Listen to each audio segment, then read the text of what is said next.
So one of the, so one of the other questions I was going to ask you that I'm always curious about, because I'm not an expert about the gigging in this town, but I definitely have some sort of an idea about the scene and stuff.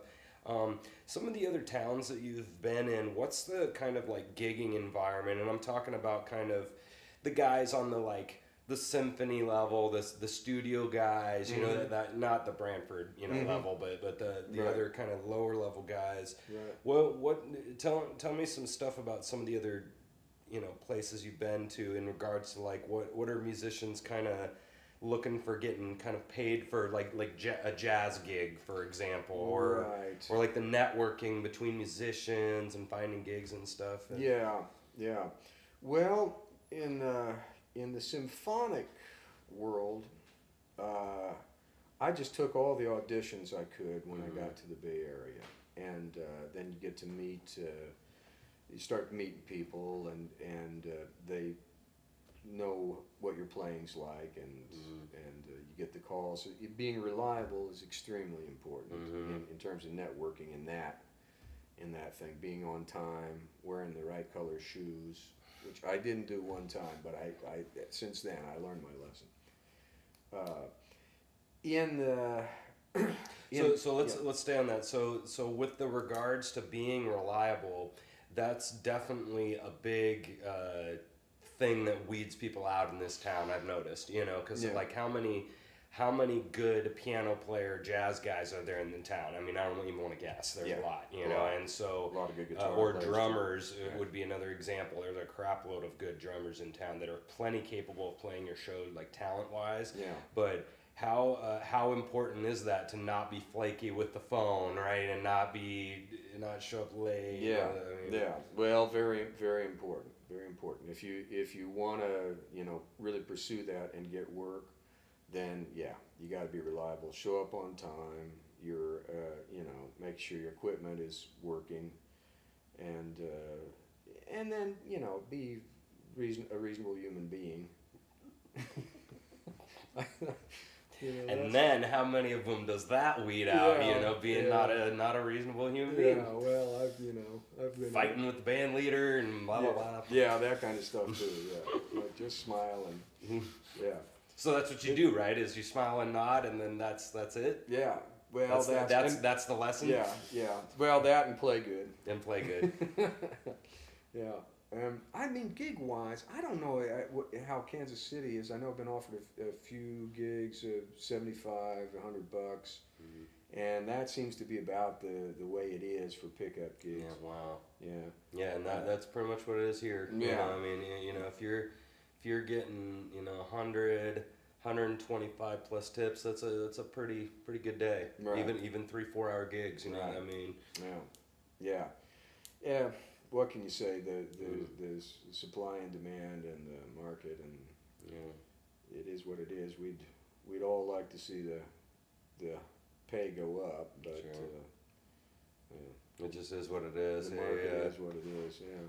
Yeah, and so like with the networking stuff, I know one thing I like to talk about, and the whole point of the show is that I've met so many people here, and one of the reasons why I've met so many people is because there is a mentality here of openness. People are like interested in even, and I've heard this being different in other towns, even guitar players being friends with other guitar players, which in some towns I've heard it is not exactly like that. Happen, yeah. And I know for me, like I'm rarely playing like any other gig with another fiddle player. And definitely in a string quartet or symphony thing I am, but like a jazz gig, they're never hiring 2 fiddle players. So I know some of them, but all of my friends are like bass and drummers, you know what I mean? And saxophone players or whoever, guitar players. And so what's been your experience in other towns in regards to like networking? Right. Well, I mean, one thing about Kansas City that I realize when I come here, whenever I come back, and I've been around the world a bit, certainly the Northern Hemisphere, is that it's truly a friendly town. Kansas City is a friendly place, and it's easy to have conversations where you might not be able to do that in other cities.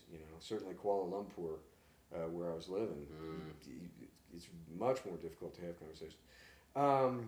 So I think that's one aspect of it, but also thinking about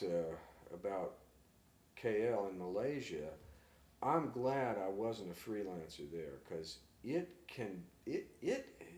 there was a lot of unfriendly behavior between different falling in and out with different people, and I was really happy that I didn't have to deal with that. I mean, I had my own quartet that I did with a fantastic violin player, Miroslav Danish, who's from Czech Republic, and he's got that gypsy stuff in his blood, and it's so anyway. I had that quartet, and there were a lot of times where we'd have to hire some extra guys to come in depending on the gig, and the kind of I don't want to say malicious, but the kind of vibe between some of the different players was not great. Yeah. I mean, they'd be telling you about other people, and you'd be like, man, I don't really want to hear it.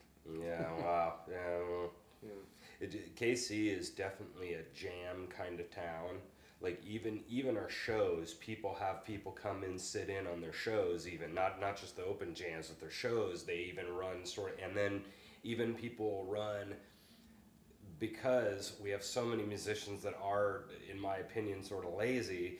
Instead of like book or playing songs that are a bunch of like 7-8 chord country tunes, they'll play like Can't You See. Right. Instead, Marshall Tucker, like 3-chord tune. They'll just pick tunes that are really easy, and then so they can have anybody. They never have to practice, right? Because everybody can all come in and just do it, and then subs can just come in and do it, and then all the jams are obviously very jammy, where everybody just gets really good at. Just yell out, hey, shuffle an A, okay, and everybody does their shuffle an A, and slow blues in D, okay, they all do. And so everybody just, like, has this mentality of really jamming together, and it's really cool. It's a really cool thing, because I think a lot of places don't do that, but I think that mentality is sometimes can be annoying, because everybody's doing Can't You See, not that song, but everybody's doing songs like that, where it's just really easy. It's good. It's a good song. I love playing it, but they never do. You never hear, like, in like the classic rock world, you never hear Money, Pink Floyd. You never hear Ramblin' Man. You never hear like some of these other songs that some guys might be able to play, but that's a little too much work. I just want to be able to come in and play and not really do anything. So I think the whole mentality is sort of that way, and so that leads back to my point about why one of the reasons why it's so advantageous to not piss everybody off in town. Right. Because there's somebody in tonight that's going to need a sub in town somewhere. Right. Somebody, or maybe 10 different bands need a bass player. Right. Well, have them call me. Yeah, yeah, for real, because everybody always could have a gig. But anyway.